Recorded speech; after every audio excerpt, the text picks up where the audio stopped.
The next thing, here's some complications you're going to find from someone overheating. It's going to be injuries, seizures, strokes, brain damage, and then the worst possible case is death. All these happen. See them. Next slide. Knowing the important facts can save your life. I've had to go through these multiple times, not just with my wife. Your blood type is probably your most important thing you need to know. The military puts it on your dog tags. But how many people in here know their significant other's blood type? Raise your hand. Yeah, there should be a lot more hands going up. What about your children's blood type? Did you know that? There still should be a lot more hands going up. That's pretty significant information. I'm pretty sure y'all know yours, but you might want to know your spouses and your children. Now the next thing is the medicine. I will straight up tell you, I could not fire off the names of the exact medications my wife was taking. I could tell you what they were for, but I couldn't tell the doctors exactly what they were. Luckily, I pulled out my phone right away, called my father-in-law, and he named them all off. But if you ever find yourself at any of those risk factors, you might want to write down all your medical information, put it in your pocket before you go out and run. Because you're going to go down. If you go down to where you can't tell someone what your medications are on, they might want to be able to find it on your body somewhere. Whether you put it in your phone or you put it in your wallet, because I guarantee that's where the rescue personnel are trained to look through. You need to know what medications your loved ones take, or your significant other, or anybody that you know the most about or knows the most about you. They should have that information. Basically, you're the next of kin, so you're going to need to know it. Now, this next thing is really important. Everyone seems to carry their cell phone along. The first thing anyone does in an emergency situation is go through the phone, and they look for ice in case of emergency. And I'm sure a lot of people in here have heard that. If not, now you know. You put the person in that phone that knows the most about you medically. You put ICE 2 as a backup number. My wife's phone, I was ICE 2. Her father was ICE. Now this is another one you can add on there. Now that you know emergency personnel are looking through their phone, you can put ICE meds. I'm sure everyone in here is smart enough to program their phone to actually get that in there somehow. You need your emergency contact person. Everybody, we got to fill out our paperwork at work and know what that is. Next slide. The biggest thing you need to do to try to save somebody is have the confidence to do it and then start trusting your instinct. You can't rely on everybody else. I'm sure everyone can look at an emergency situation and there's more people standing around watching than there is helping. Hopefully no one in this room has that problem because you wear the uniform. Only do what you feel comfortable doing. If someone goes down and you can't figure out why, call 911 and then try to figure it out. You just need to have the mindset of doing what you feel comfortable with and then having the confidence to be able to do it. It doesn't take rocket scientists to start figuring out how someone went down in most emergency situations. All you have to do is stop and think and gather the info. If someone's biking in a triathlon and they're exerting themselves to the point you wouldn't believe, and they go down, more than likely they probably overheated. That's the best guess. If you see someone at the movie theaters and they've gone down, more than likely it's probably from choking, because the #1 chokers are hot dogs and popcorn. Any situation you can find yourself in, that situation can usually tell you something about it. If someone goes down from a heart attack, a lot of times that'll be pretty obvious. Sometimes it won't be. You can't figure everything out from the situation. But the situation you find yourself in will tell you a lot about what is going on. Next slide. Military factors. For some reason, I've always been really good at science since I was a kid. And I pay attention to a lot of things. I'm in the military. Body armor is the #1 thing they call causes military personnel to overheat because they're in Iraq and they're in Afghanistan and they're in the desert and it gets hot. But they're wearing all that body armor. It doesn't breathe right. So they got to drink in more and more water. I've already figured out how to make better and lighter body armor. I just have to find someone that will listen to me and then allow me to do it. Suck it up factor when it comes to the military. We've all known this since football. We're playing sports in Spirit Theater, we go out and run 5Ks.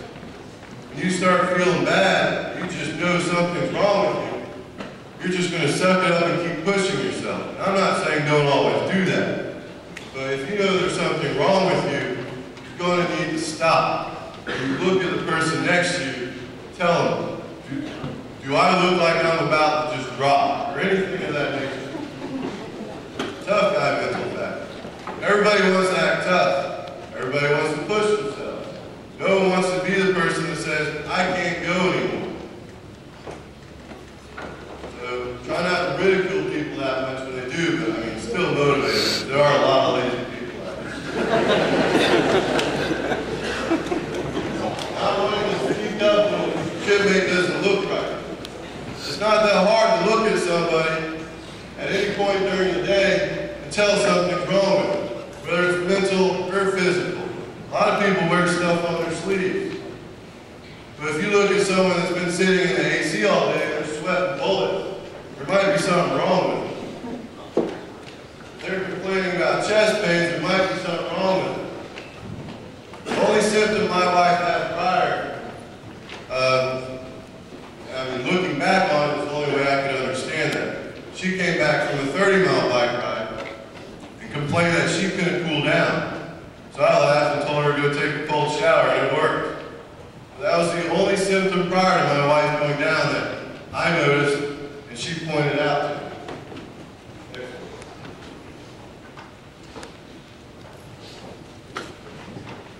Now this story, I'm not going to use anybody's name or rank. But I just got back from playing all-Navy rugby, and it took about three and a half weeks of fun time. I love playing rugby. It was awesome. When I got back, I came this man, I hit the ground running. I got to play rugby, it was great. And that's what actually decided for me to re-enlist and change my attitude about it. But I sat down with someone in my routing matrix because I wanted to go to EMT school, which was also 3.5 weeks. Because I wanted to learn, and I wanted to get a piece of paper that would allow me to actually start helping people in a higher fashion. That person told me to go write down on a piece of paper the reasons I wanted to go to that class. I got a bunch of statistics off the internet. And then these two that you see up here, the top one my father-in-law gave me about a week prior. The outcome of every emergency situation can be dictated in the first 5 to 15 minutes. That is the most critical moment. The person that disapproved that in that routing matrix told me, that's why we have 911. I even said back to that person, how long does it take 911 to get there? Didn't matter.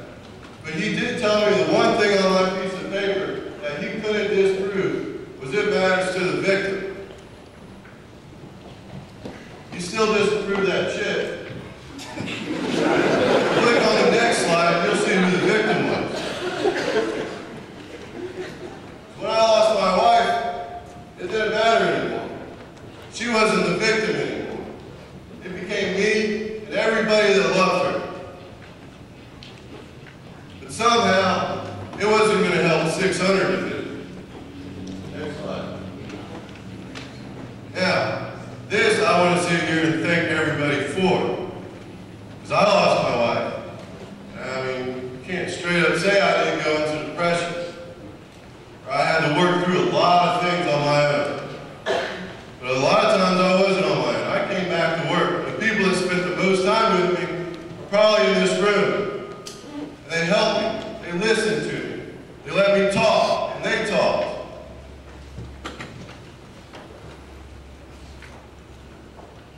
I'm very thankful for that. And that's the only reason I'm standing up here trying to share this stuff with you. Because when you see something's not right,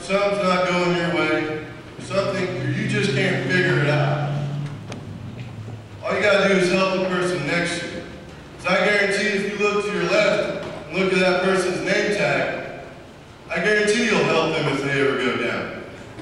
I guarantee if y'all come upon a stranger, you're going to help them if they ever go down. But it's going to have to take you to stop and to help them. It's real easy to just go driving right by. I don't have that luxury anymore. I don't think I've ever done it. I keep finding myself in a lot of emergency situations because I just stop and I want to help. If y'all ever get to the point where you don't have anybody to talk to, or you don't have someone that's going to listen, or you just can't figure things out, all you have to do is call me and I'll listen to you. I'll come find you. It doesn't matter. I will take time out of my day to come help y'all. Or anybody that calls me and needs my help. I have a hard time turning down people that need help.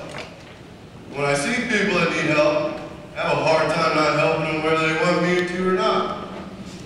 Trust me, that really made my family mad around New Year's. I don't know what else I can tell y'all that's going to help. The biggest thing y'all can do is have the confidence to help someone else. And I guarantee no matter how hard you try,